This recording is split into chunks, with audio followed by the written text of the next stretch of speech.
वेद के जीवन में उस रात के बाद सब कुछ बदल गया था जब सारू के आंसुओं ने उसकी आत्मा को झकझोर दिया था। घर के हर कोने में सारू की खामोश चीखें गूंज रही थीं। वो दिन जब सबने सारू पर झूठे आरोप लगाए, जब उसकी इज्जत को तार तार किया गया और जब वेद खुद उसकी बेबसी को देखते हुए भी कुछ नहीं कर पाया। वो उसकी जिंदगी की सबसे बड़ी हार बन गया। पर अब हालात बदल चुके थे। वेद अब वही पुराना शांत संकोची आदमी नहीं था। उसकी आंखों में आग थी, एक ऐसी आग जो सिर्फ एक चीज चाहती थी, सारू का बदला। वो जानता था कि जिसने सारू के साथ छल किया, जिसने उसके भरोसे को तोड़ा, उसने सिर्फ एक औरत का नहीं बल्कि एक इंसान का अस्तित्व मिटाया था। वेद ने उसी दिन कसम खाई थी कि अब न्याय वही देगा, चाहे रास्ता कितना भी कठिन क्यों न हो। शाम का समय था। हवेली के भीतर सन्नाटा पसरा हुआ था। दीवारों पर लगी तस्वीरें भी जैसे आज बोलना चाहती थीं। वेद ने अपने पिता के कमरे का दरवाजा खोला। अंदर अंधेरा था। एक दिए की हल्की लौ टिमटिमा रही थी। पिताजी? वेद की आवाज धीमी थी लेकिन उसमें दृढ़ता थी। आपके कहने पर मैं चुप रहा, पर आज नहीं। आज मैं सारू के लिए सब कुछ करूंगा। पिताजी ने सिर झुका लिया।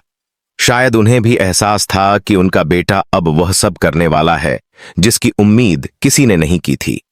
वेद ने अगले दिन का इंतजार नहीं किया। उसने रातों रात उन लोगों की जानकारी जुटाई जिन्होंने सारू को झूठे इल्जाम में फंसाया था। हर नाम उसके बदले की सूची में दर्ज था। पहला नाम कमिनी, वो औरत जिसने सारू को समाज के सामने अपमानित किया, जिसने झूठा सबूत देकर उसे घर से निकलवाया था। वेद ने कमिनी के हर कदम पर नजर रखनी शुरू की। उसने उसके नौकरों को पैसे देकर अपनी तरफ कर लिया, उसकी कंपनी के अकाउंट्स में घुसपैठ करवाई और धीरे धीरे उसका सारा राज खोलने लगा। कमिनी के पास एक बड़ा रहस्य था। वो सालों से हवेली की संपत्ति में धोखाधड़ी कर रही थी। उसने कुछ दस्तावेजों में फेरबदल करके जमीन अपने नाम करवाने की कोशिश की थी। वेद ने यही पकड़ लिया।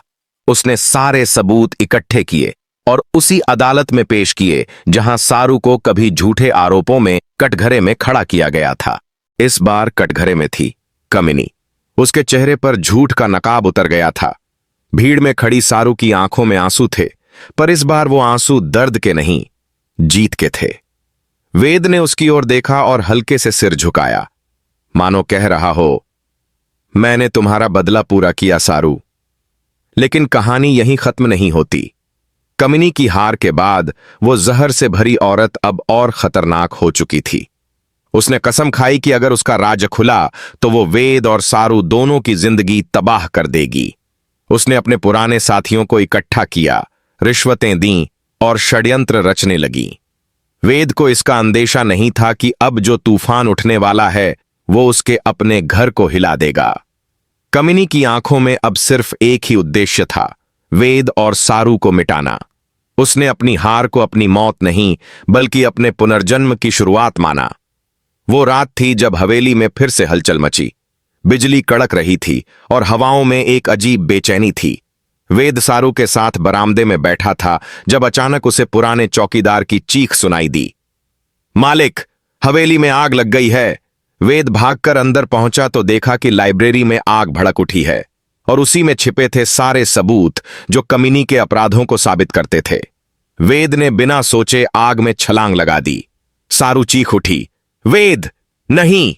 पर वेद ने रुकना मुनासिब नहीं समझा।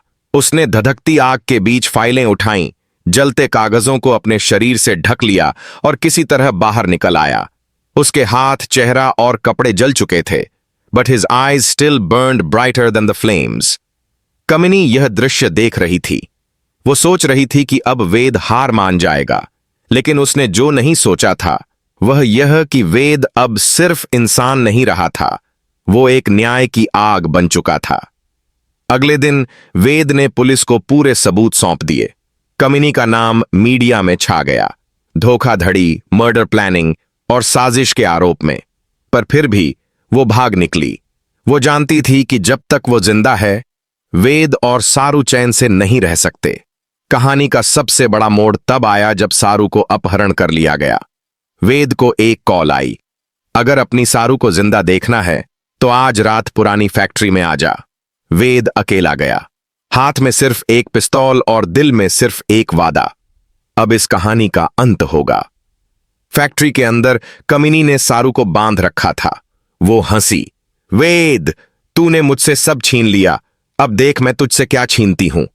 वेद ने गुस्से से कहा, तूने सारू को रुलाया था, अब तेरे हर आंसू की कीमत तुझे चुकानी होगी। कमिनी ने ट्रिगर दबाने की कोशिश की, पर उसी पल वेद ने गोली चला दी।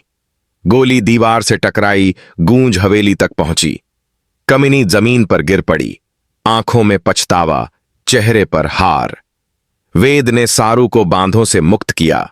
दोनों की आंखों में आंसू थे, पर इस बार वो आंसू राहत के थे। सारू ने कांपते हाथों से वेद का चेहरा छुआ। तुमने मेरे लिए इतना सब किया क्यों? वेद ने मुस्कुराकर कहा, क्योंकि तुम्हारा दर्द मेरा था और तुम्हारा सम्मान मेरी जिम्मेदारी। उस दिन के बाद हवेली में फिर से सुकून लौटा। कमिनी का नाम इतिहास बन गया और सारू का नाम सम्मान।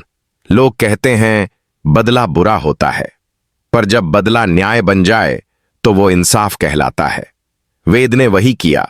सारू का बदला लेकर उसने समाज को दिखाया कि प्यार अगर सच्चा हो तो वो हर अन्याय के खिलाफ लड़ सकता है। हवेली के आंगन में अब रोज दिया जलता है, उसी जगह जहां कभी आग लगी थी, और उस दिए की लौ में सिर्फ एक ही संदेश छिपा है, सच्चा प्यार कभी हारता नहीं, वो बस वक्त का इंतजार करता है।